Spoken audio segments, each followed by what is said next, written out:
Yes.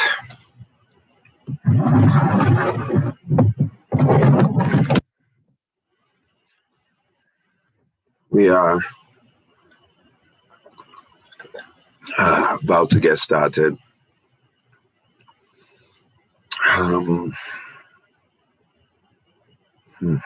What a blessing. What a blessing it is to be alive today. That's a good place to start, isn't it? So today carries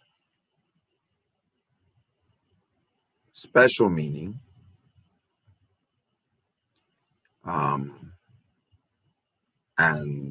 This special meaning is that today is my birthday. I am 45 today. Man, I'm telling you. It sneaks up on you, man. You don't like, what? And all is well, thank God for everything. Have a good life. My children are great. Great family, a lot of love.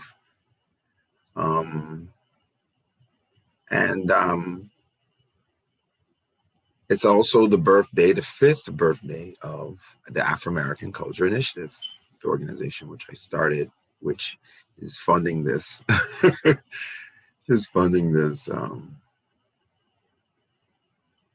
this program, Abolitionist Call. So, 5 years of doing this organization, and it is the Abolitionist Call is the version of my organization that really takes a look at the culture of racism. Okay. Now, for those who don't know, my name is Marlon Solomon, and it's my birthday. And this is my birthday webinar. You're gonna be like, who does this? Like, it's your birthday, go and have fun. You're doing a webinar. I love this work. This work is all about really taking a close lens, an analytical lens, an evidence-based lens on different parts of the African diaspora experience. The African diaspora experience, I mean, it's no joke. Most people come from Africa and do not even understand racism until you get here. And you're like, whoa, that's deep. And that's what Abolitionists Call is all about. Okay. So Marlon, I'm the president of this organization, the Afro-American Culture Initiative. We are a Boston-based nonprofit organization. Our mission is to build cultural bridges in the African diaspora with education, technology, and travel. Now, this mission has led us over the 5 years, like I said, into an area of research, development, study. I'm a civil engineer by training, so I'm using project management tools to put together systems around certain, projects, and we're doing great work in the community. And we do a lot of webinars, obviously, and these webinars are touching different parts of what it means to be the African diaspora experience. The African diaspora experience includes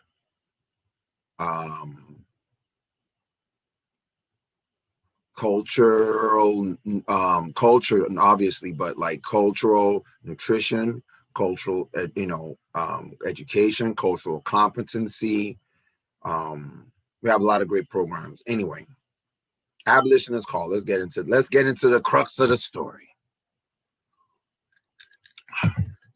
Really exciting times we're living in. Very turbulent times, but very exciting. And the Abolitionist Call is our look at the culture of racism. And when I say the culture, I mean the culture of survival. When a lot of times when people hear the word culture, they think Afro-American Culture Initiative means something like they're thinking about cultural motifs.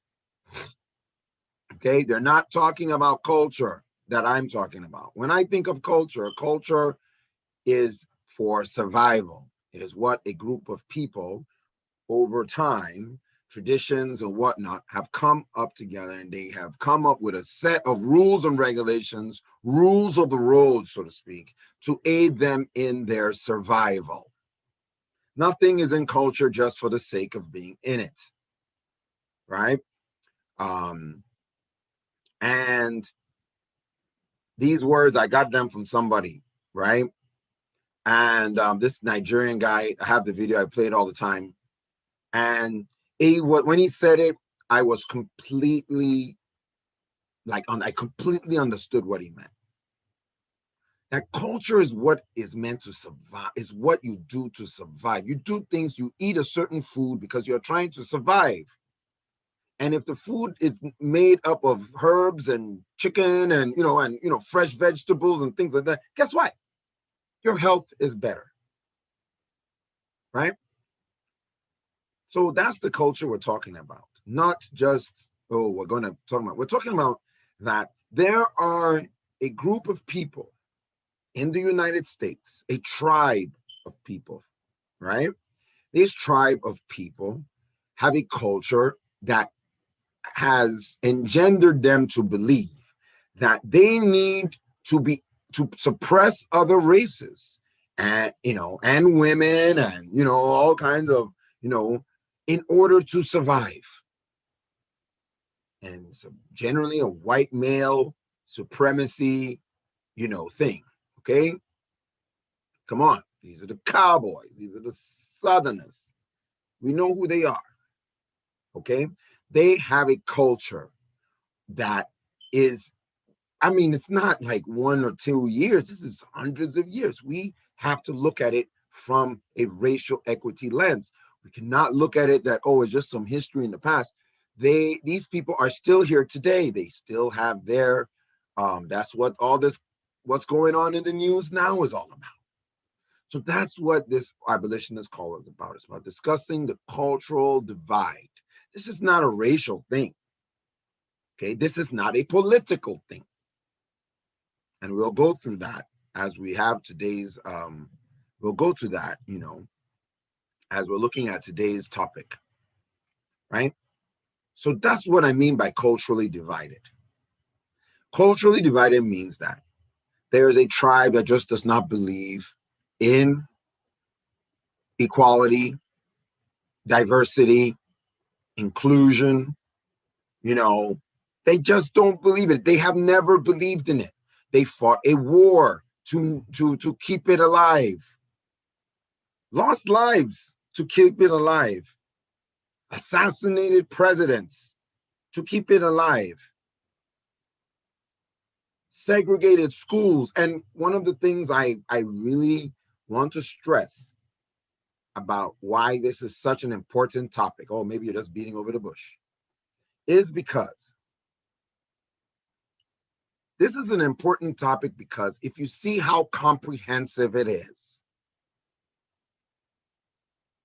how deep, and how, it's just so, this is not something that's going to figure it out. This is not something that's going to come to a sense of enlightenment and envisionment. And if you do not see that coming, that I'm not even being an alarmist. I am not even trying to be an alarmist. But if you think that this 200, 300 years, as long as America's been alive, ideology that we will show in today's presentation has had so many chances to be pushed down, and we never push it down. We always reason with it in the American culture. We're always reasoning with this sinister side. I mean, it's completely sinister, and I'm afraid even that we're about to do it again. Right? So, like I said, welcome. Let's get into it. A discussion on unifying the culture politics in America. All right. All right.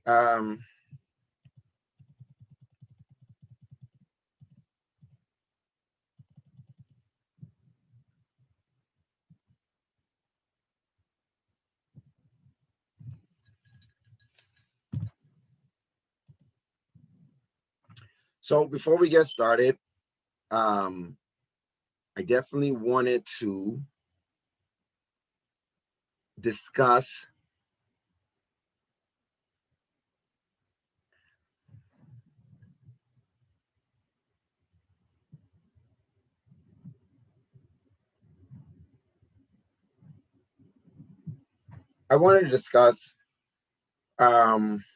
welcome to Allied Boston Abolitionists Call and all the things that we are doing. Okay, you know what? I will stop it then. This messed up. I'm gonna stop it there. Let's do another quick recording because I mess up. All right, it'll be quick. I don't care. It's only me and this bitch.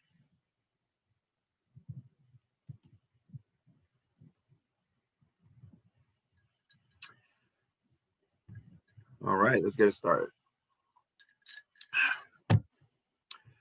Good evening, ladies and gentlemen. Welcome to Allied Boston Abolitionist Call. Culturally Divided, a discussion on unifying the culture politics in America. Today is Wednesday, December 16, 2020.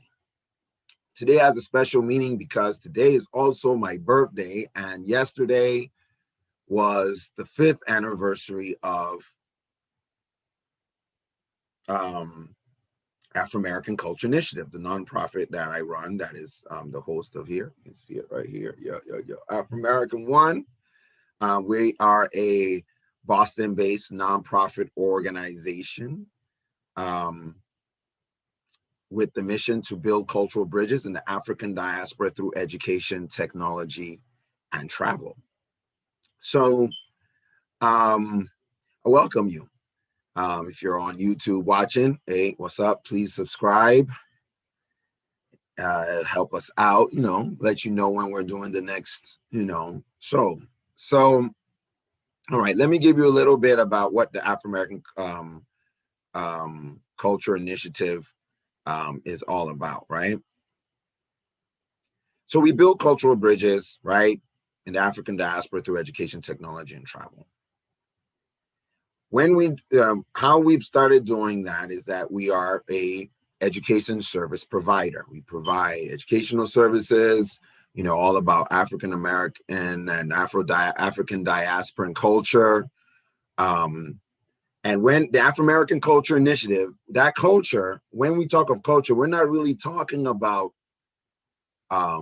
cultural motifs, meaning things like, wear dashiki, I'm, trying to be Afrocentric and stuff. No, we're not talking about cultural motifs.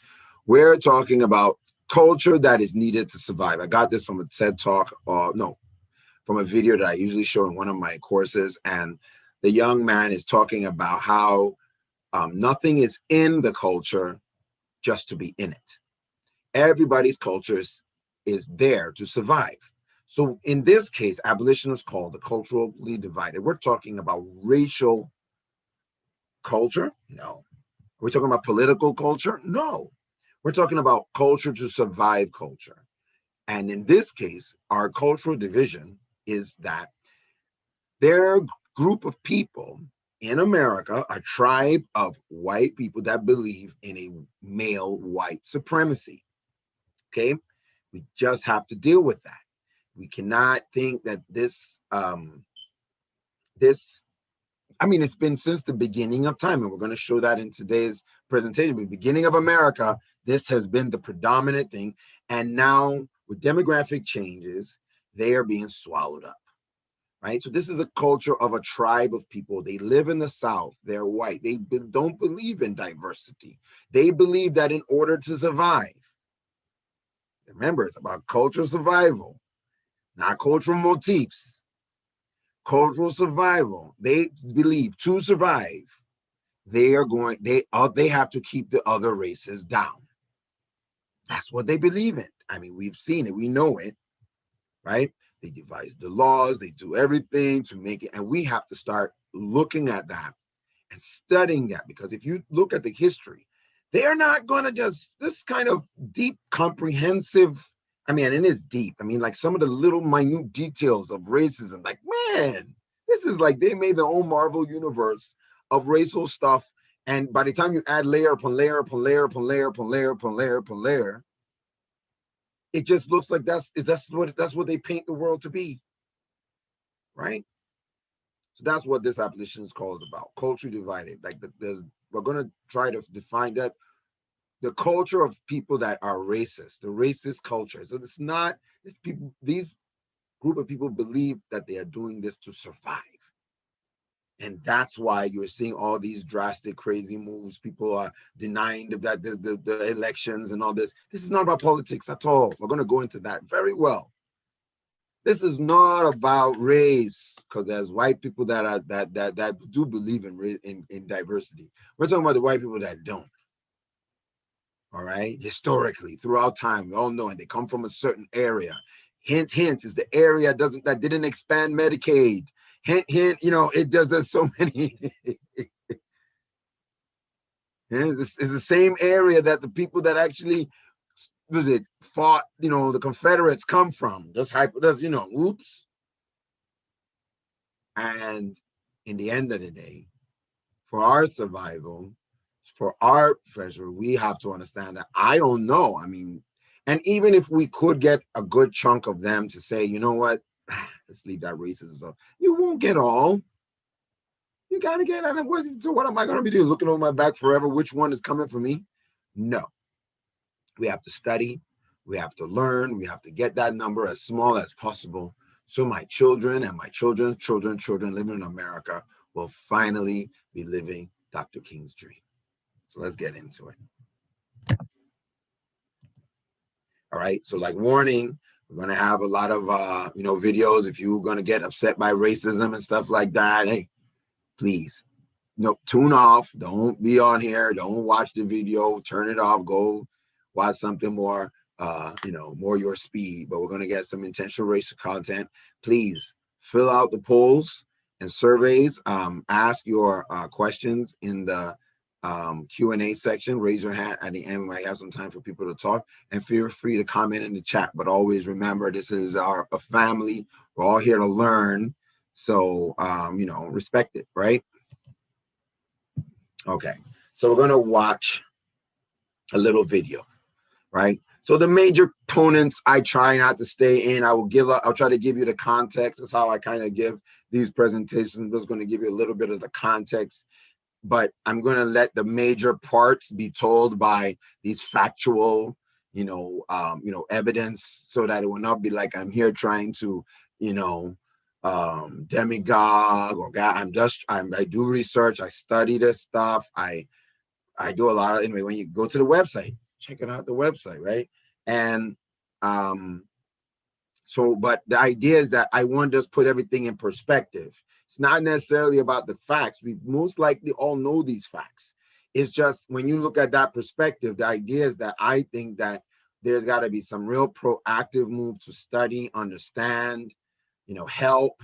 This is because if you don't think that it's okay to not have diversity, and you're trying to use it as a point to keep control, taking over a party. That's why it seems political, but it's not political. That's why it seems political. So now I'm going to show you the first part about it not being political. And that is that Republicans, guess what? About 100 years ago, you were all Democrats. All your great granddaddies were Democrats. Then guess what? Yes, Democrats. Although, okay, wait, you guys were once, you guys were all once Republican. But even before that, you were what they call Whigs. I don't understand it either. But we're going to get into the facts, and then we'll come back on the other side. Today's Republican Party opposes big government. It's culturally conservative. Its demographic support is strongest among white voters, and it usually dominates elections in the South. The party's 2016 presidential nominee has been heavily criticized for inciting racial tensions. But things weren't always this way. Over the past 160 years or so, the party has undergone a remarkable transformation from the party of Abraham Lincoln to the party of Donald Trump. To understand how the GOP got this way, you have to go back to when it first came into existence in 1854, just 7 years before the Civil War. There are two parties at this point, the Whigs and the Democrats. America is quickly expanding westward, and there's an intense debate over whether or not new states should permit slavery. The Democratic Party, with strong support in the South, has become increasingly pro-slavery. But the Whigs are divided on the issue. Their northern supporters are really afraid that the growing number of slave states would have too much political influence, which they feared could really hurt free white workers economically. So in 1854, the country is debating whether or not the territories of Kansas and Nebraska should allow slavery. The Whigs can't agree, and the party ends up collapsing. The former Whigs in the North form a new party that will fight against letting slavery expand any further. They call it the Republican Party. By 1860, the Republican Party has become increasingly powerful in the North, enough so that a little-known Republican named Abraham Lincoln wins the presidency. Even though Lincoln promises he won't interfere with slavery in states that already have it, he and his party are still too anti-slavery for the South to tolerate. So 11 southern states secede from the Union, forming the Confederate States of America. The northern states decide to fight to keep the Union together, and the Civil War ensues. The result is a Northern victory and the abolition of slavery nationwide. After the war, Republicans begin fighting to ensure that recently freed slaves in the South have their rights. A year after Lincoln's assassination, the party passes the Civil Rights Act of 1866. They fight to make sure that black men have the same right to vote with new laws and constitutional amendments. But something had happened during the Civil War that began changing the young Republican Party. Government spending during the war made many northern businessmen really rich. Gradually, these wealthy financiers and industrialists start taking more and more of a leadership role in the Republican Party. They want to hold on to power, and they don't think that fighting for black rights in a mostly white country is the best way to do that. Meanwhile, the South is resisting these new racial reforms, often violently. And most white Republican voters and leaders now feel that they've done enough for black citizens in the South, and it's time to emphasize other issues. So in 1870, the party basically gives up on reforming the South, deciding instead to leave it to its own devices. The region becomes politically dominated by white Democrats. Fast forward to the new century. By the 1920s, the Republican Party has become essentially the party of big business. This works out quite well for them as the economy is booming, but not so well when the economy crashes in 1929 and the Great Depression begins. Franklin D. Roosevelt and other Democrats are swept into power and begin dramatically expanding the size and role of the federal government in an attempt to fight the Depression and better provide for Americans. Republicans oppose this rapid expansion, defining themselves as opposition to big government, an identity that the party still holds today. Going into the 50s and 60s, race and the South returned to the forefront of national politics, with the civil rights movement attempting to end segregation and ensure blacks truly have the right to vote. The civil rights debate isn't a purely partisan issue. It's more of a regional issue, with Northerners from both parties supporting it and Southerners from both parties opposing it. Then, in 1964, it's Democratic President Lyndon Johnson who signs the Civil Rights Act into law. And it's Republican presidential nominee Barry Goldwater who opposes it, arguing that it expands government power too much. A massive switch-up takes place. Black voters, some of whom had already been shifting from the Republican Party, convert almost entirely to their new advocates, the Democrats. The white voters in the South, who had been staunch Democrats, start to really resent the big government interference here and in other matters like abortion rights and school prayer. Over the next 3 decades, whites in the South switch to the GOP, which makes the South an overwhelmingly Republican region. By the 1980s, the party begins to resemble the GOP we are familiar with today. Republicans elect Ronald Reagan, who promises to fight for business interests, lower taxes, and traditional family values.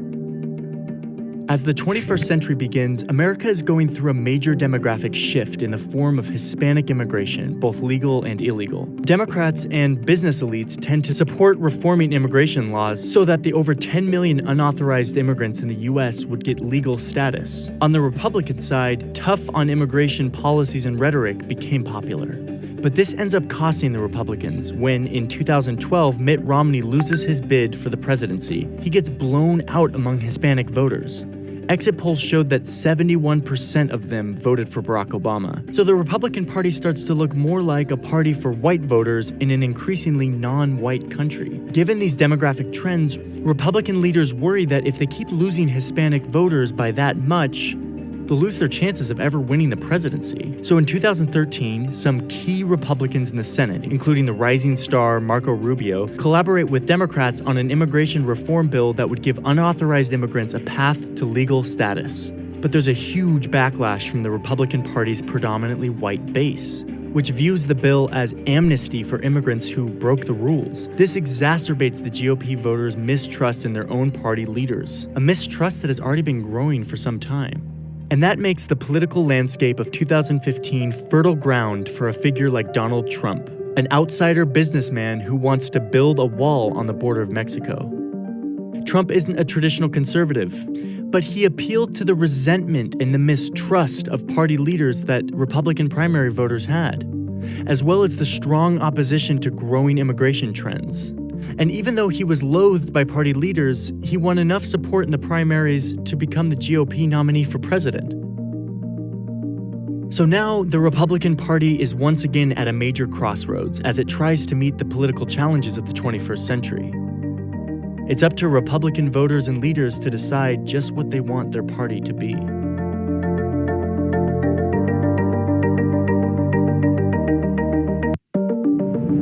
Today's Yeah. So that is really the question, isn't it? What is this party going into, right? That video was very important because, first of all, at least we can destroy, let's leave this politics out of the way, right? That video clearly showed, right, that the North has always been more for Black people and the South has always been against Black people. That's it. Is yes, the names have changed for whatever reason, and you can even see one of the beautiful things about what I love, what I do, is that by the time I frame things in a way that is, I think, makes it a whole lot clearer. We had the end of slavery, and only 100 years later, that was who? Martin Luther King. Martin Luther King was from the South. Like, it was like a slave that had fought back. Only 100 years later. So this whole idea, and it was the major cause. Martin Luther King's eruption, as you can see, was a major cause of the Democratic, the switch. The civil rights movement completed the shift from Republican to Democrat and everything. Look at that. Isn't that amazing? Another thing I always want to give, I always see that video. The one thing I don't like about it is factually correct, but it doesn't put things in context. John F. Kennedy from Boston, Massachusetts, right? This is the guy that architected this thing. He's from the North, all right? Similar to Abraham Lincoln, who was from the North. Both presidents, both in pivotal turning points in this. You can see in this, it seems like this tango, this dance that the Republican and Democrats have been doing since the Civil War, right? All over slavery, the owning and possession of Black souls. And then when less than 100 years or 100 years later, another kind of, like, I always call it like the first uprising. We're going to talk about that, right? All that continuation of back and forth is the reason why we're here today. This is another inflection point, which was Obama. right? Obama, I don't think they highlighted the Obama factor, right? But even in those first two times, remember this: the first two times, the civil war, and the civil rights, Northern American presidents were assassinated at both times. Okay, very important. Every time black people like you just got to strike one white president off the thing. So now Obama's is very interesting because Obama, and now you can see like Biden. I love Biden using his white privilege to put a lot of diversity into his cabinet. That has got to be freaking this tribe out. Okay, now the Civil War, right? You know, one thing we have to realize is this, and this is also about South. We're going to talk about this president right here. This is Andrew Johnson. You may be like, who is Andrew Johnson? Andrew Johnson was the vice president to Abraham Lincoln. So after Abraham Lincoln, he won his second term. 5 months later, Good Friday, he gets killed. This man takes over. Now, a little context. Now, remember, this was before the Civil War had started. Right? Okay, no. The Civil War was just about to end, and now he was up for re-election. So what did he do? He wanted to keep the southern states, because remember, this is the North, even though he's a Republican. So when they say, "Oh, this is the party of Lincoln," that's an intellectually dishonest statement, because while yes, he was a Republican, he was still from the North. And Andrew Jackson he got his vice president to unify the ticket so that he would get support from the Southern, right? And we're going to go into I don't want to tell you all about his life, where he's from, Mississippi and all the, The bottom line is that he was a Southern, from Tennessee, I believe. He was a Southern Democrat, right? Remember, the Democrats are the Southerners. And that was, even he was the only one during the war to stay there, to be on. And I don't think that it was, I thought it was, I don't think whether maybe he wouldn't have won, I don't know, but it worked. He got reelected. But what I don't like about it is like, maybe they left him there just to be a spy to see what's going on. Like, we all want to go. He was the only Southern, person in the government that stayed in. And that's very important. Another part that I want to point out.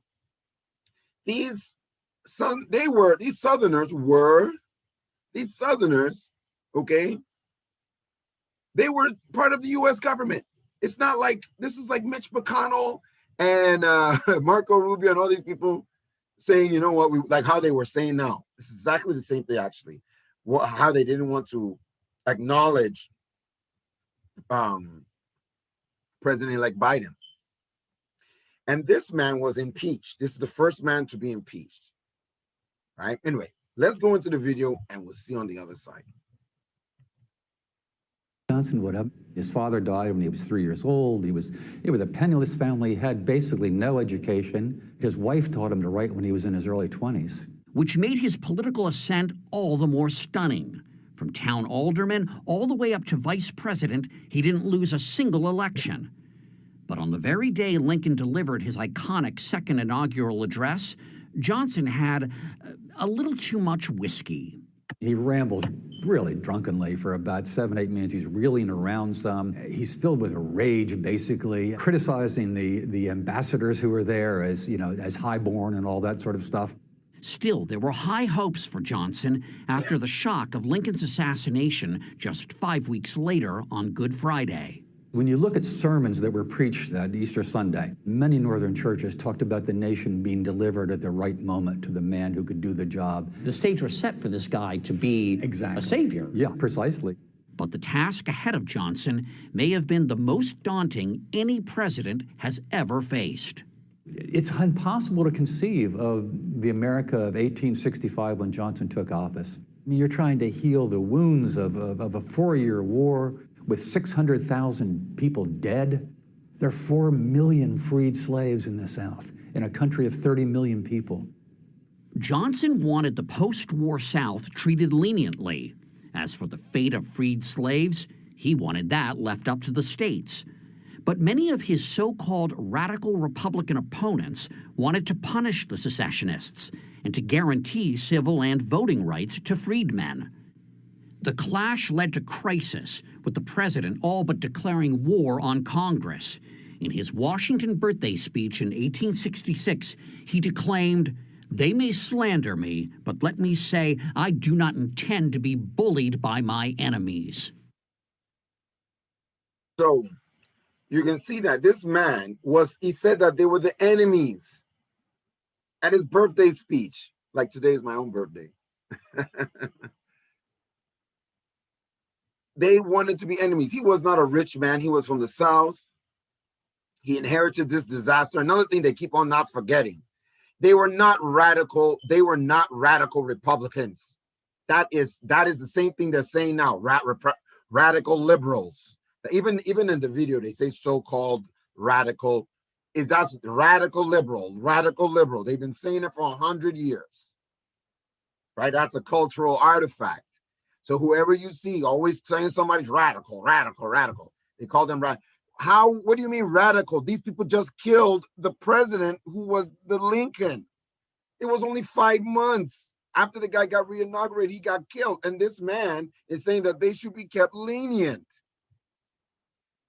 And this is when the problem of America truly starts, in my opinion. He retracted, like once Lincoln died, Reconstruction, the way it was supposed to happen, with what they knew was going to happen is that they had just passed the 14th Amendment and everything. Black people were about to be free, and they knew that. Okay? And they killed Lincoln. And then after they killed Lincoln, the person that was underneath was a Southerner with more loyalty to the South and was like, okay, you know what? Let's just let them go. And he retracted the army.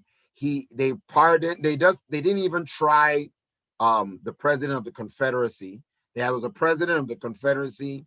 Goodness, so many names to remember. But anyway, let's just say the president of the Confederacy. He got 2 years in prison, and then they let him go. They were supposed to go to trial for treason. They arrested him, but he didn't.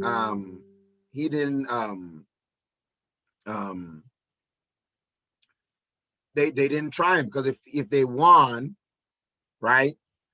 No, if they lost, they said that then, let's say they lost the trial, then the Confederates would have been super vindicated for the war, because they won their guy was let off. If the North won, treason meant you'd be killed, and then he'd become a martyr. So they were like, they just let him go, right? You should have you wanted to go to war. They wanted to kill you. You should have known and been prepared. But the North is like that. Democrats, the current Democrat, they're soft like that. They're not going to try to kill someone. Anyway, the story goes on, right? So this man not only did that, he not only did that, he pardoned even people, like some of the generals and everything. He was just like basically letting the person, like, they just killed the president. That's the part that you need to understand. Is like, the people, you just had a war, like people were dying. I mean, 600,000 people dead, like they said. I mean, it was a huge war, and they had just killed the president that was leading the war. And then you're going to now say it's okay. They impeached the guy. But, so by letting that ideology carry on without proper extinguishing it, right? And that's what this guy is going to talk about. I love what he talks about. He compares it to other times where this white supremacy happened in Germany and other places in the world. So we're going to get into that. But this allowing it to fester, not really, I mean, it was treason. There's a reason why in the so it's actually maybe even the modern day Democrats, through their through their, whatever. I mean, just a mess up. The guy was the president. They impeached him. He only avoided removal by 1 vote. He was almost removed. If he had 1 more vote, maybe that was it. That 1 vote. Can you imagine 1 vote? That 1 vote could have changed the thing of history. Because if he got removed and they put their own person there, then Black people would have had their freedom back then, because they did pass the Civil Rights of 1866. They had to do it again almost 100 years later. That's where Martin Luther King comes in. But let's watch what this guy has to say. There's a piece over on the Guardian by Rebecca Solnit, and it's titled "The American Civil War Didn't End and Trump is a Confederate President." And you read that and you go, oh, what, really? But, think about this. The Confederacy was founded on the idea of white male supremacy. I mean, overtly, explicitly, the law at that time did not allow women access to anything. Women in the Confederacy. Now, it was largely true in the North as well, although this varied from state to state. But women were not allowed to own property. They couldn't make a will. If their husband died, they lost control of their children, including who took them, how they were raised, what religion. If they were Black women, they were bought and sold. If they were white women, it was not that bad, but it could be very, very bad. And the Confederates hated Jews, they hated Catholics. They, it just goes on and on. And I mean, she lays this whole thing out that this is all about white male supremacy. And you think about that, I mean, this is Stephen Miller's thing, right? The pathetic incel who is, basically running Trump's immigration policy out of the White House. We don't want people in this country who have who are not Caucasian, basically. Whether it's Hispanics or Asians or obviously people from Africa,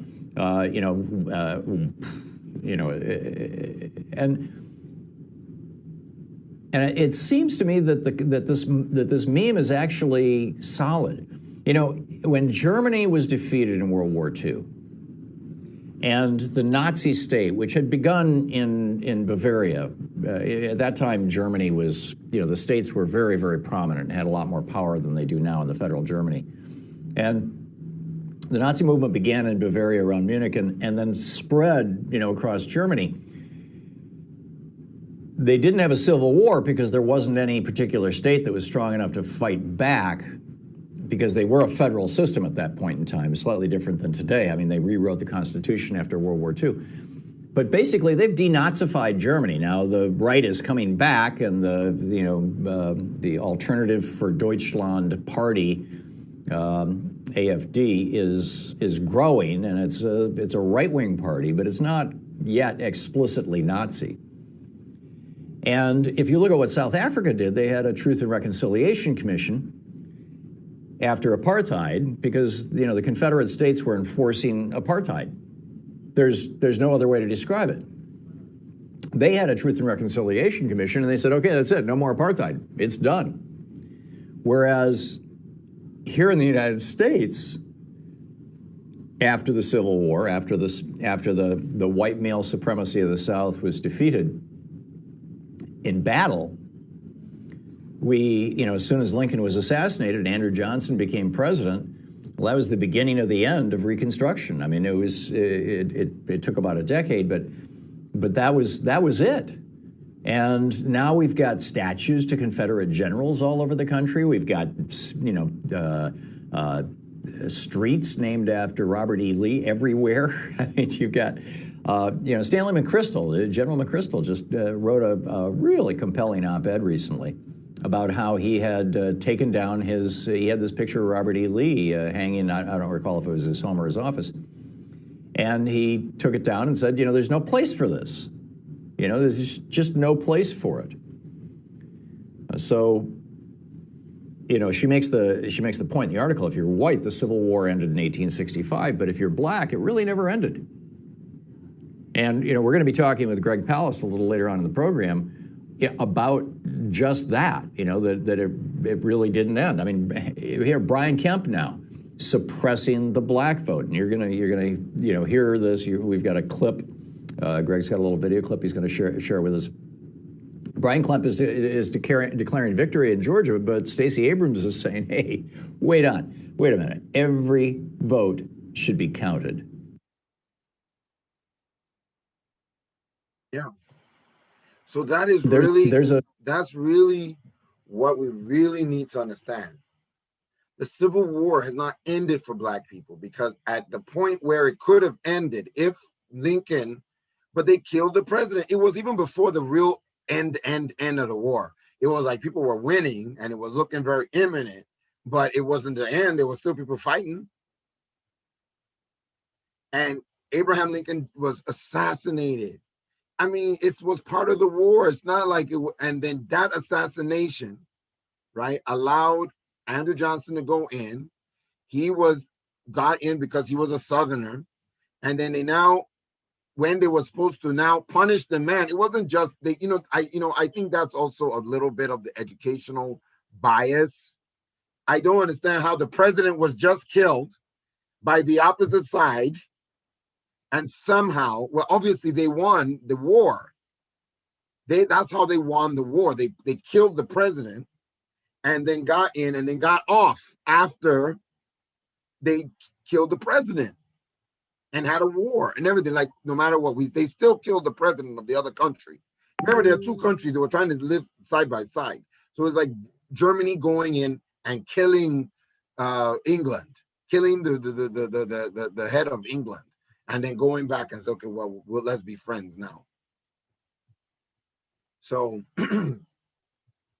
now we're going to let's go a little bit further up. So now we're like in the 1910s. This video is very good because what happened was, after that, there was now a systemic brainwashing that was done. And I'm actually serious. Like, they actually trained their kids, right? Another story. I call it fake news 1.0 or whatever. This is the first fake news generated, designed to somehow keep the Confederacy mindset alive and thriving, reinforcing the ideas of racial white male supremacy. Okay? And it was called The Lost Cause. So let's get into the video and then we will go on from there. Listen to how this textbook describes slavery. The master often had a barbecue or a picnic for his slaves. Then they had a great frolic. Even while working in the cotton fields, they sang songs. The beat of the music and the richness of their voices made work seem light. Yikes, that's from History of Georgia, a textbook published in 1954 that was taught across junior high schools in Georgia for decades. That sort of language is part of an intellectual movement called the Lost Cause, a distorted version of American Civil War history that's been prevalent in the South for a long time. It took shape soon after the defeat of the Confederate States in the war, when Southern historians like Edward Pollard and former Confederate General Jubal Early started preserving the South's perspective through their writings. They framed the Confederate cause as a heroic defense of the Southern way of life against the overwhelming forces in the North. That narrative has a few basic tenets: the glorification of Confederate soldiers who died for a cause they believed in, the belief that slavery was a benevolent institution, and maybe most importantly, that slavery was not the root cause of the war. The Lost Cause is one of the most notoriously effective efforts to rewrite history, and it was done by the losing side. So how did it become so deeply rooted in Southern memory? Blame the United Daughters of the Confederacy.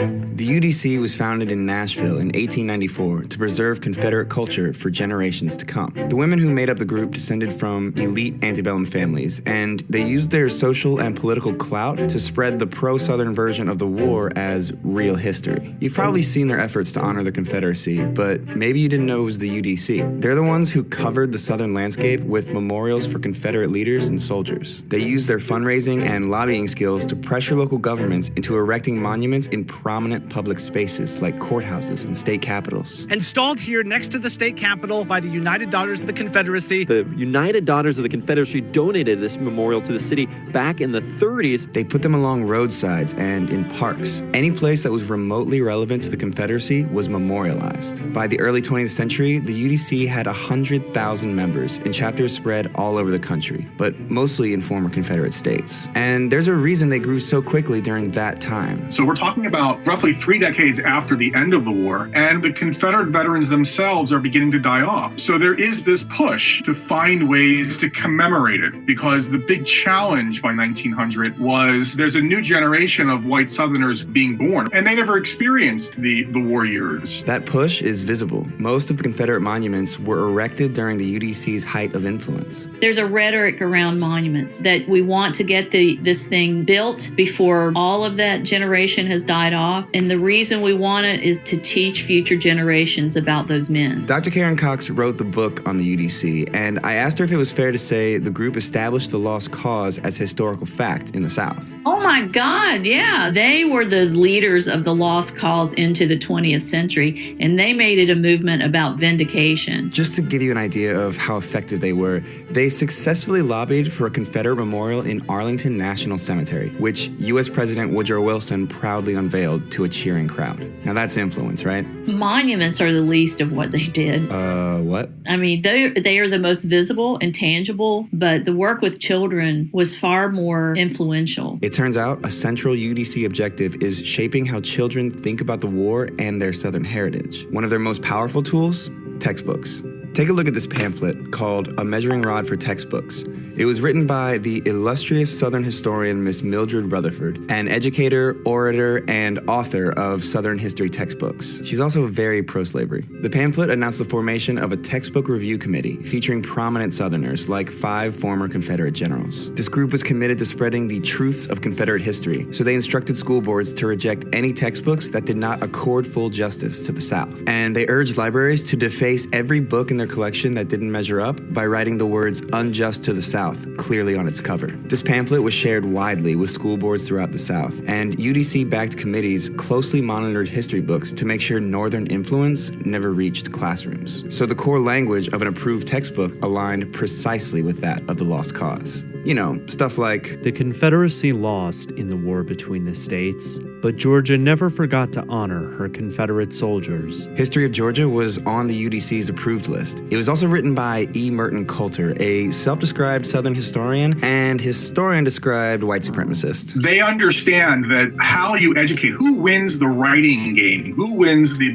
battle over history, ultimately wins the war. That's the big fight for the UDC. But their work with children went further than the classrooms. The UDC formed an auxiliary group called the Children of the Confederacy, which was designed to get kids born in former Confederate states to actively participate in their version of history. Group leaders had kids recite call and response truths from something called the Confederate Catechism. Children up to the age of 18 would compete and be rewarded for memorizing long passages of lost cause rhetoric. So it would be like an after-school thing, like that was your club. You would go after school to the meeting of the Children of the Confederacy, and your leader might teach you songs of the South like Dixie or other songs that were considered Southern patriotic songs. They would have them write essays, go visit the veterans, and learn this catechism. Children were also the centerpiece of their community's monument unveilings, like this living flag at the dedication of the Stonewall Jackson Monument in Richmond. Yes, those are school children. The UDC's efforts shaped the identities of children who grew up with the lost cause. They made history personal, and that made their story last longer. Generations of children learning that narrative in a variety of ways grow up to be, segregationist in the 50s and 60s, because that's been drilled into them since they were children. After World War I, the UDC started losing steam,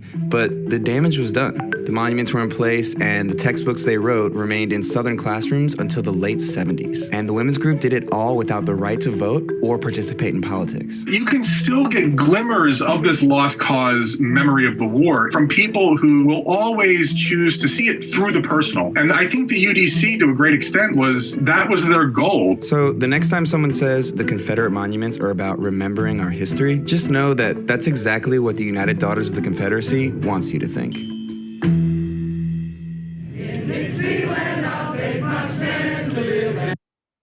So that brainwashing, they were literally drilling it into the kids, making them recite to get rewards for it. Get rewards for it. That's how you train dogs, my brothers and sisters.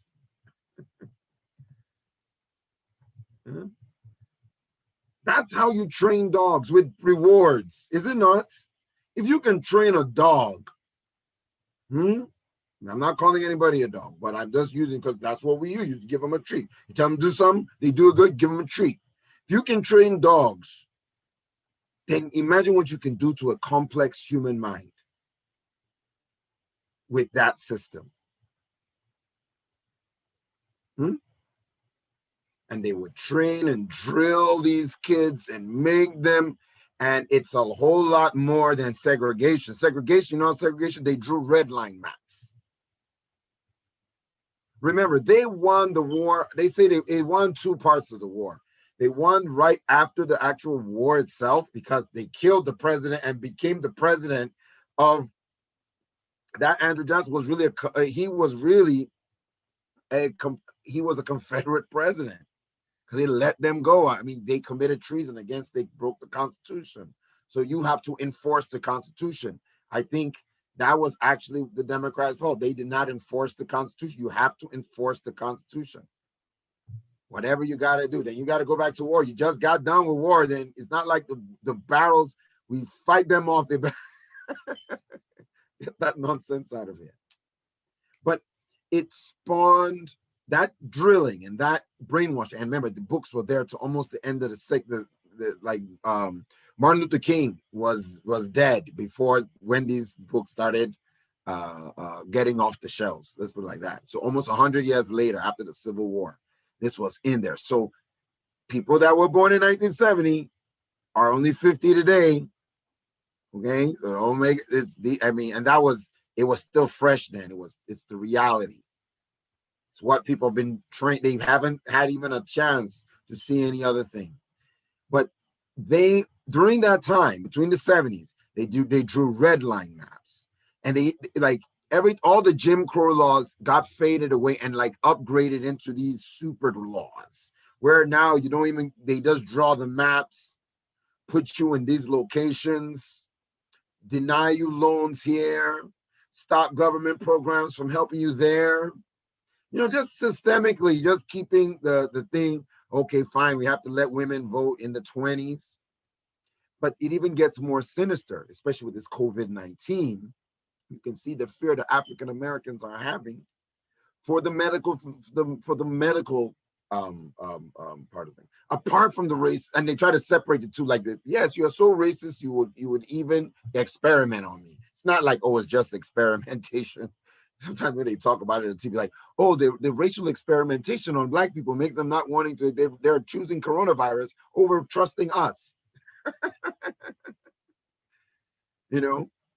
But that's when eugenics was born. They started trying to rationalize, and this is one of the key points of the tribe. They start trying to rationalize, right, their lie.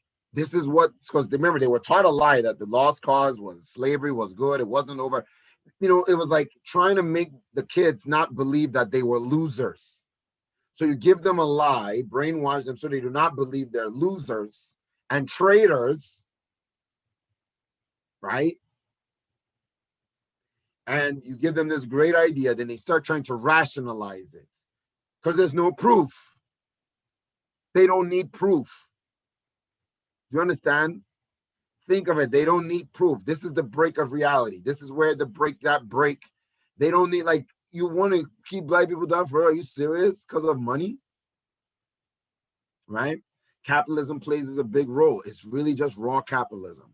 And they start studying black people, experimenting on black people. The Tuskegee, they start destroying black communities. It's still a lot of going on in the early 20s, in the 20s and 30s. I mean, really, really crazy stuff. And then they started getting systemic. And then they've always, this next guy, McCarthy, very interesting. It was racial, of course, but it was one of the times where there's psychosis, I think, goes like because I think this is the first psychosis. This was the 50s, right before Martin Luther King, so the country was moving in this, after the like their best time. This to make America great again. This was when America stopped being great to them, when it started going down. And there was this euphoria around McCarthyism, and it was a fear of communists and all kinds. But it was really just another wild and crazy conspiracy theory going out of control. So let's watch this little video again.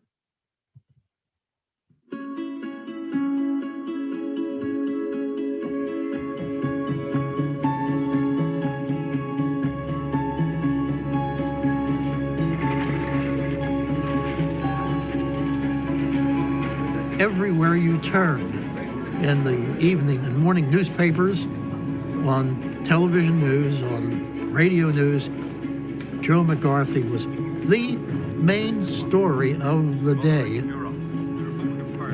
Joe McCarthy was one figure who came along and turned anti-communism into something bigger and more dangerous than anyone else ever imagined. He was the demagogue of American anti-communism. He wasn't the inventor of it. One communist on the faculty of one university is one communist too many. McCarthy is a person who, for what he thought were the right reasons, did all the wrong things. Even if there are only one communist in the State Department, that would still be one communist too many. And really inflicted a great deal of pain and anguish on individuals, but on the society as a whole. You will answer the question. There are moments in American history when the country is afraid, when there is a threat that is hard to define. And it's in those periods that demagogues arise. We don't always show the best of ourselves when we're afraid. McCarthy tested the system, and the institutions that should have stopped him didn't for a while. Answer that yes or no. Do you know this man? McCarthyism represented a cyclical phenomenon in American life.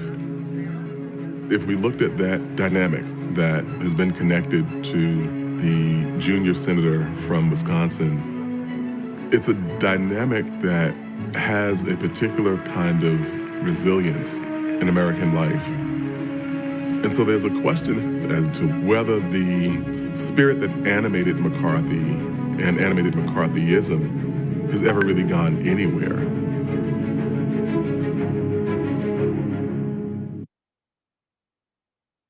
And I'd say it hasn't. Okay? I'm just trying to establish with you how many times this is happening. Okay? Where this man, there's a fear of communism, people of color, it's the same people trying to rationalize this new threat. Infiltration by people that do not think like us, communists. By the way, Martin Luther King was called a communist.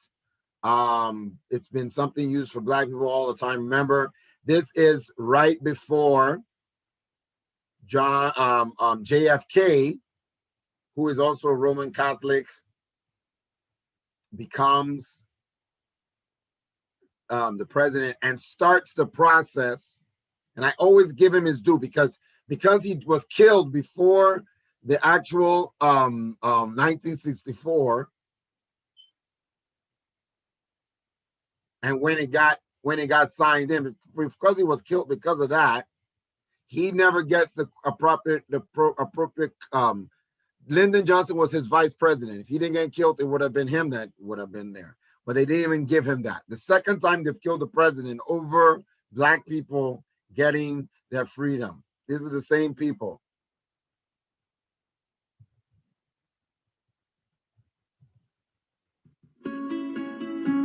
These are the same people. And these people, this tribe of people, these tribal, it's not about race, it's about them, because not all of the white people believe this. So it's not about race. This is about culture. And a culture that has been around from the beginning. It's the same people in the South. If you look at like Medicaid expansion, it's just amazing. All the Black people in the South, the direct descendants of the slaves, all those Black people that gave Biden the win. Guess what? And Georgia, thank you, Georgia. Home of Martin Luther King, gave him the win. It's all in that area. They did not expand Medicaid for Obamacare. They leave it up to the states. That's another way of saying you do what you want to do. We're not doing it. And that state, they were fighting for statehood. That's what the same excuse they used for the slaves. They said that they want to have states' rights back then. They don't, so that if they want to do slavery, they can do slavery. They said, but it's not about slavery. It's about states' rights. It's part of the psychosis is what I'm trying to point out. The same euphoria that just, and now they're going through another one. Obama, remember, so now this is in the 60s, so the next step is, the next major move is Obama. Obama becomes president, right? And basically now, that's like living proof that all their fears are coming into play. And one of the other videos, the video where the Republicans transform each other and go to a different place, that area,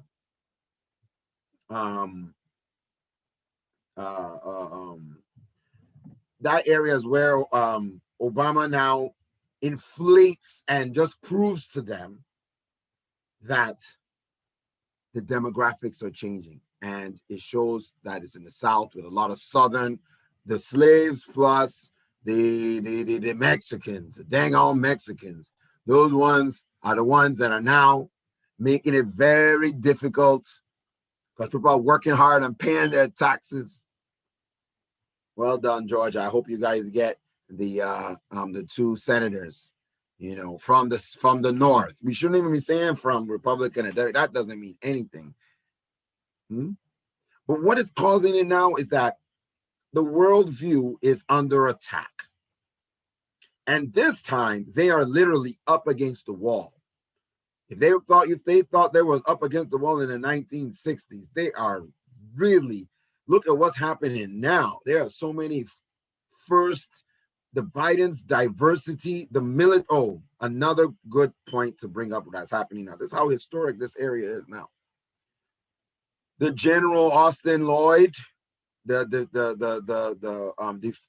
Secretary of Defense designate, him being a Black man, being a civilian in charge of the military, that is full circle from all the injustices that Black people have been. They fought and bled for the North all these years. They were and if they had one vote, if they were one vote away from impeaching Andrew Johnson, away from their freedom. All the way back then, not being punished. And they now have their lost cause. They now start putting everything into laws and setting the tables. Remember, this is the 30s and 40s, they're setting the tables of this modern day America. buying homes and giving homes and redlining and GI billing, and all this was done during that time. And now it's like, oh, we don't understand what happened. Everybody, no, that's when you planted the seeds. Civil rights happened. They started getting this and that. Everybody was able to go to their corners and sit down and relax.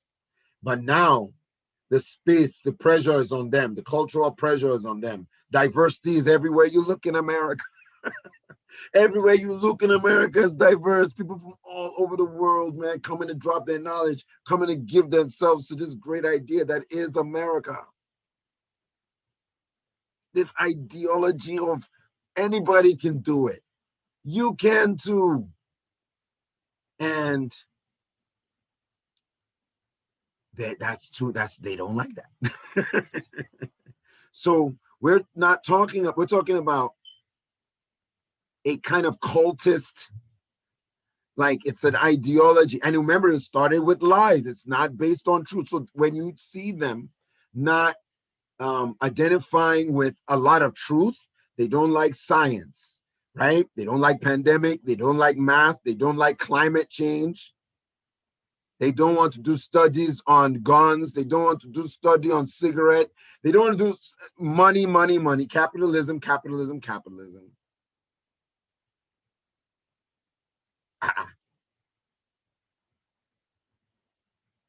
And all these things are now being under attack and being challenged because the country is just getting more and more diverse, more and more beautiful, more and more brown. Now that leads us to our next video called The Fractured Politics of a Browning America. And we're going to now look at the cultural pressure that is on them, and we'll see on the other side. How a more diverse America makes you feel is the core division in our political and cultural fights right now. But to see why, you need to know how we're changing and how a changing country changes us.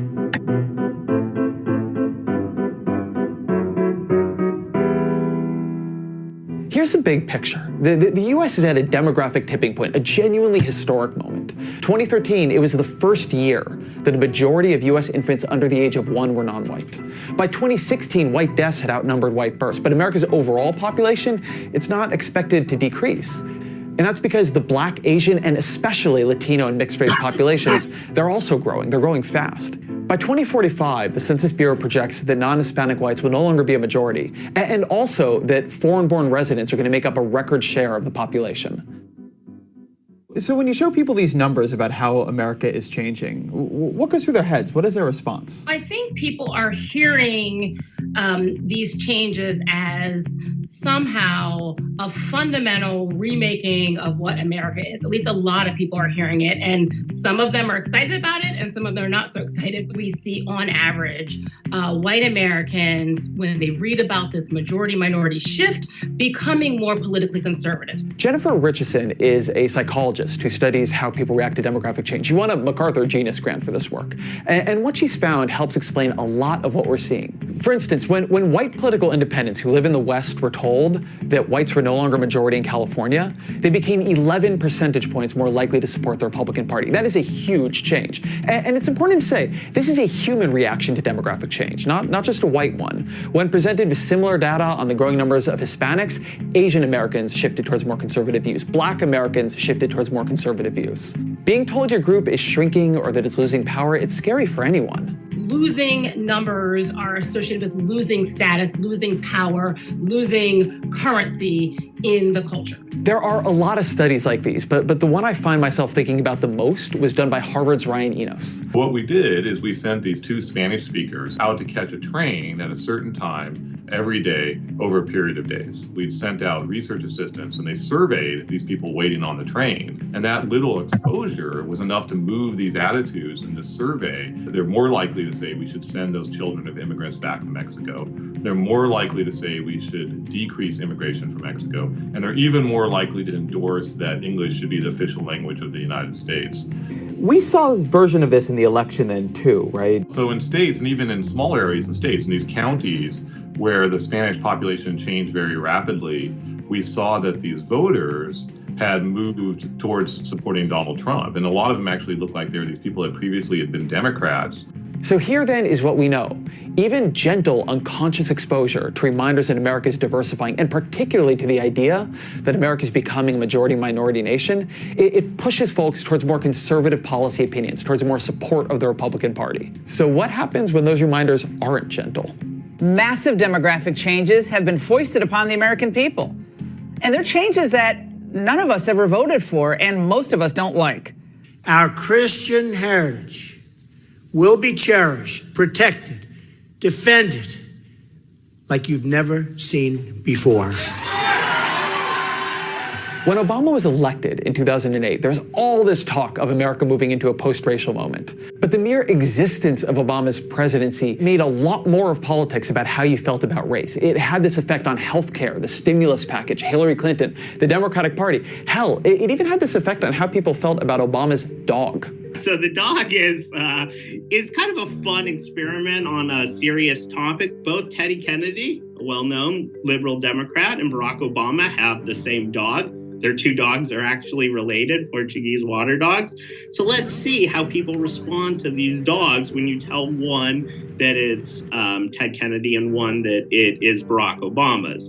What happens is that when you tell people it's Barack Obama's, racial liberals like the dog more, racial conservatives like the dog less. Obama polarizes more because of who he is rather than what he says and does. And so Obama goes through great lengths in both campaigns to try to tamp down racial divisions, to not talk about race. When he does talk about race, he does so in a message of personal responsibility. And there was something real here. A few decades ago, a multiracial voter base, it couldn't drive American politics like it can now. Obama won in 2012 with only 39% of the white vote. Previous Democratic candidates, they lost elections in big ways with a lot more support by whites. But by 2016, Trump also proved that a candidate who was explicitly talking to white fears about race could win. The Republicans now have a temptation to explicitly appeal to race. And you're seeing this throughout Republican primaries in the 2018 cycle. And you're seeing it the reverse on the Democratic side.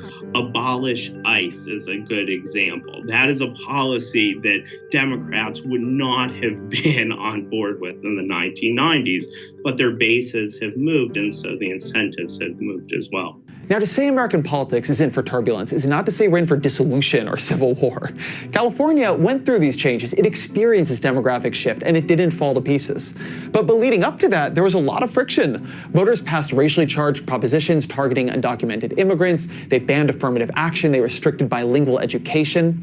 But we also know, right, there are states that have large populations of racial minorities, largely Black Americans, but they're growing in Latinos that are incredibly unequal in every way, right? So the question is, we want to think, oh, it'll work out, look at California, but it could also work out and be Mississippi. As the browning of America continues, this cycle of hope about the future activating fears about the present, it's just going to keep going. In that, politicians who can articulate a vision of this future that is inclusive and inspiring and non-threatening, that very mixture Obama sought in 2008, they could reap massive rewards.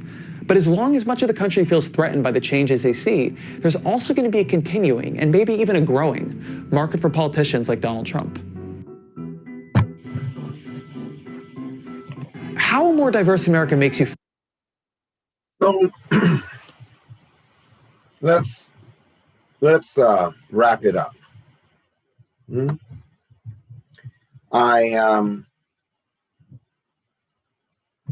Before we go, I wanted to say thank you, everybody, but for being here. I think doing this video, I wanted to do on my birthday because I wanted it to be something. This is real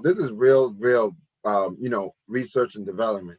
This is some of the stuff that we're thinking about. These are the kind of mentality we're going to think about to try and, I don't know how to resolve. I really don't know, but we're going to have to work on some mechanism we have to find some way to find some way of bringing people together or some programs. It's got to be, we can't just sit back and say it's going to happen naturally, because the culture is divided for over 100 and how many years? Okay, on the 1860s when the Civil War started. Huh? Crying out loud. That's 160 years.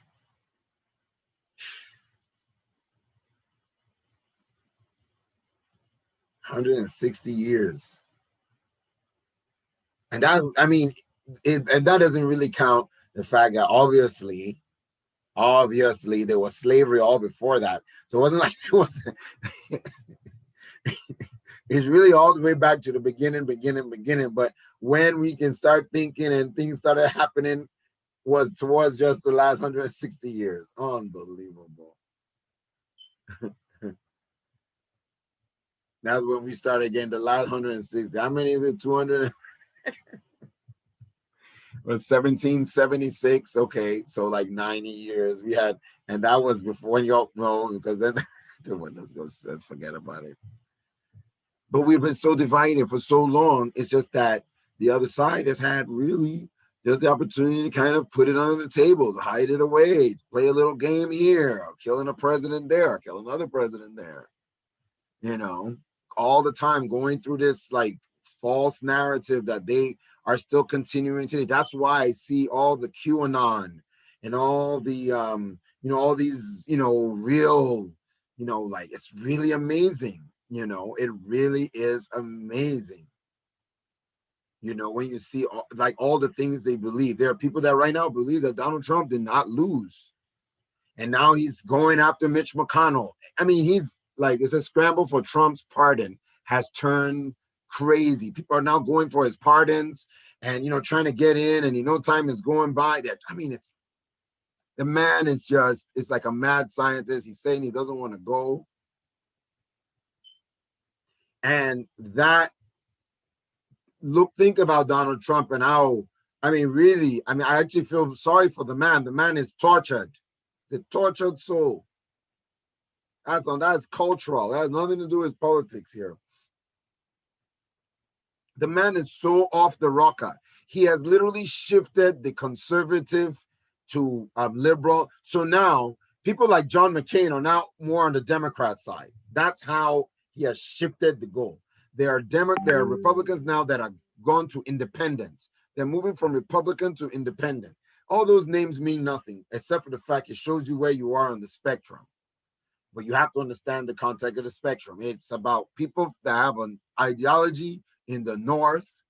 Democrats always they talk a good game, but they also bring a knife to a gunfight more times than not.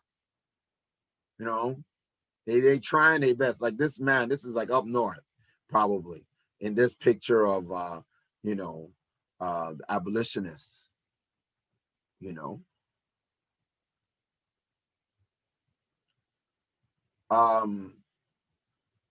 That is one thing I do want to talk on is the North, and what I think it may be more advantageous to really go for, even if maybe in the North you're having a lot of, it's like systemic, and people are working for justice at the same time because they're using a system that was devised racially, and they have not really dug deep to say this is like pull out the roots and really get deep into solving the problem, because also they need Black leadership to solve that problem. They need another level of Black leadership, and I think we're going to get there because 60 years has passed since Martin Luther King was doing his thing, like 52 years since he was dead, since he was killed. Same as Bobby Kennedy, John Kennedy, Malcolm X, all that era. Not a lot of leaders, and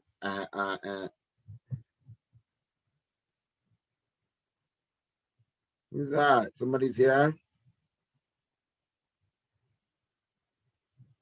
Let's see who's in the chat.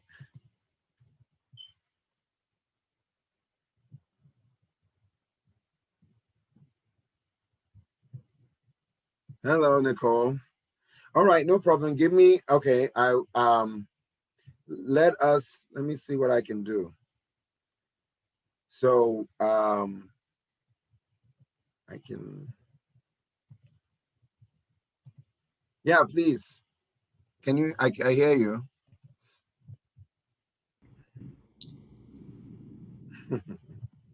Hi, hello. Hello. Hi, just came late, so I didn't get the setup. I I didn't mean know, to I interrupt. know, I know. I was just even wrapping up, but I really appreciate you coming. A few people came on earlier, and then I don't know what happened, but I was going. This one is always a bit touchy because, of course, the content is, um, quite, So I don't normally have as many, but I still do them because I think it's important to keep the Oh, conversation going. yeah. I can understand this is a wrap up of grading week, and students are burned out, faculty are tired, so Yeah. No, I know everybody's zoomed out. I get it.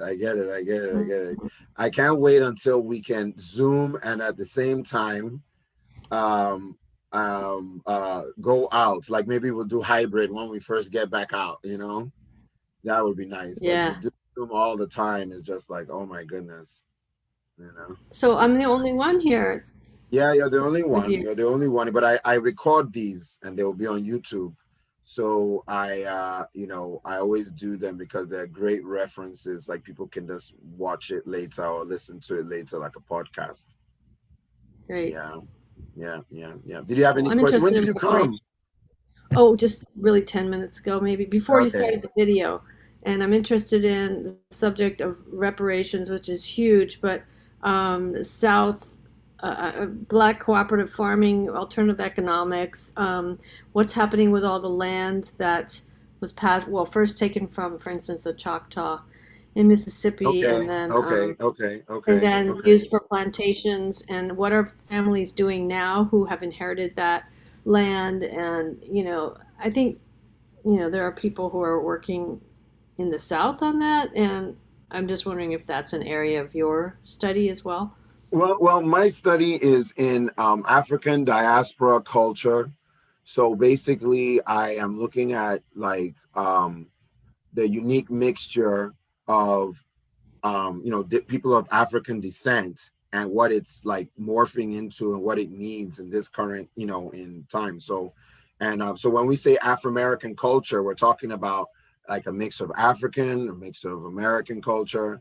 And when we say culture, we're talking about things that like have to do with survival as opposed to motifs, right? So culture, like eating good food. So we are an education service provider, so I do things. So I have like little programs where I'm trying to encourage eating cultural cuisine because of the natural blends of fresh fruits and fresh food and stuff like Right. that. So that we talk about that because culture is about healthy eating. So if through slavery and things like that, African Americans now don't have as much cultural recipes in their cultural bag of tricks, that in order to survive they must eat, and then they'll now eat what is what's there. So we're trying to find ways to reintroduce that. So that's the kind of culture that I'm involved. So in this one, so when you now look at that ideology and you can transfer it to any lens, and today's lens is about the cultural break between the South and the North, and that how it's been through history. So and why we're having all this cultural divided, like how everything is that's like off the rocker right now. Like people are denying that and it's not really political. People are denying that the president has lost and this, that, and the other, and they're denying that there's masks. It's like completely breakthrough with reality. And from what I'm able to show in this thing, and you can watch it on the on the YouTube when it's on there. I'll send you the whatchamacallit, the link. You'll see how like McCarthyism, the lost cause, and how a lot of those things ended up, like it's just like one conspiracy theory after the other for generations, and so that's kind of where we are. I mean, well, some of the stuff we're doing, what this was about, I don't know if that gives you a better. Yeah. Yeah. Thanks. if this was I would love to have a more of a conversation, but having it go on to the YouTube isn't my thing. To have my, I mean, for some things fine because I'm an educator and I do a lot of things publicly, but No. You know what? This part I can I mean, like, even this part is at the end. I was wrapping up, so normally I just sign off or whatever, but I mean, I can cut off your thing so that you won't be on there. I can edit it out. Yeah. Thanks. Yeah. So my family is goes back.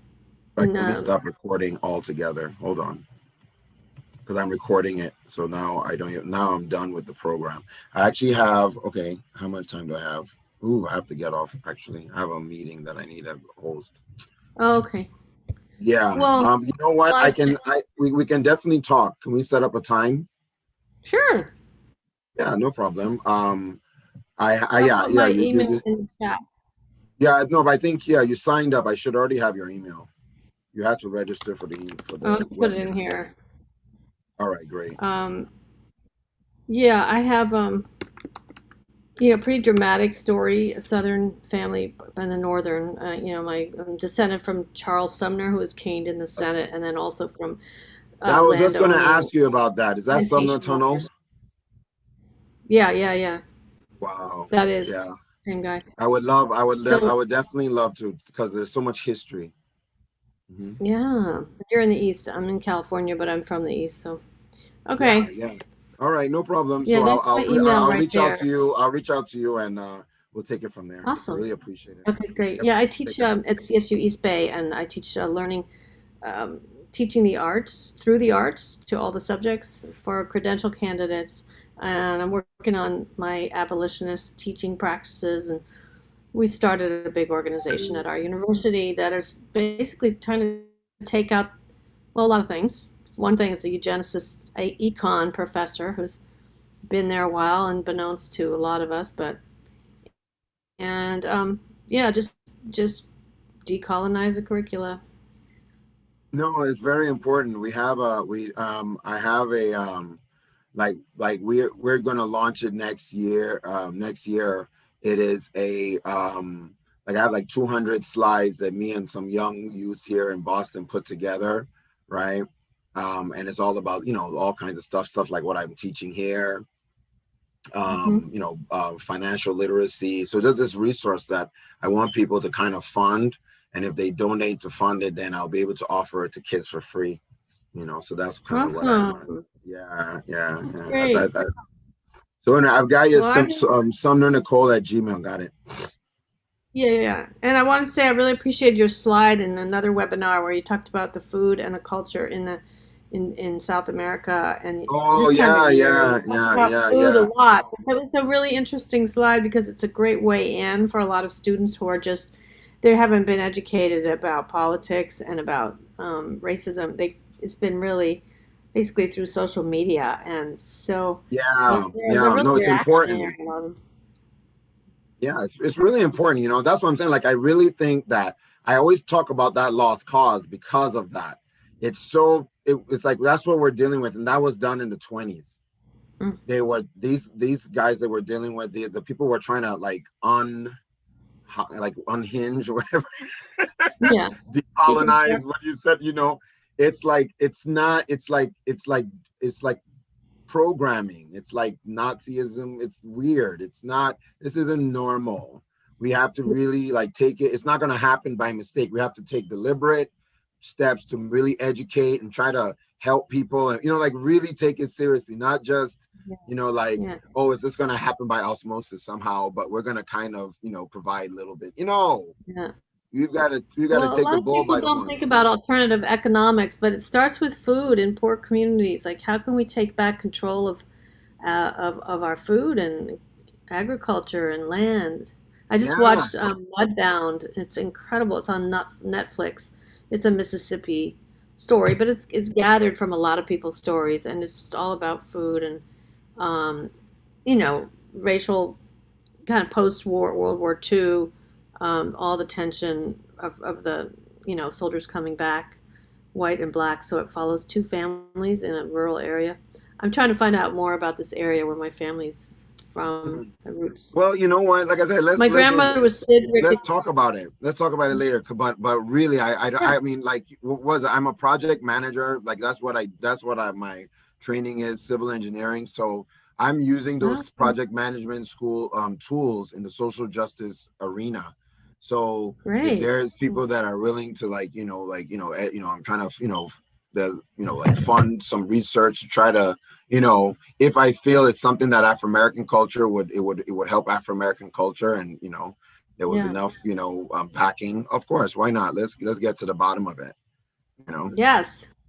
All right. Well, do good work, and I'm happy to make your acquaintance. Yes. Nice to meet you, Nicole. Cheers. Okay, good. Talk to you later. Bye.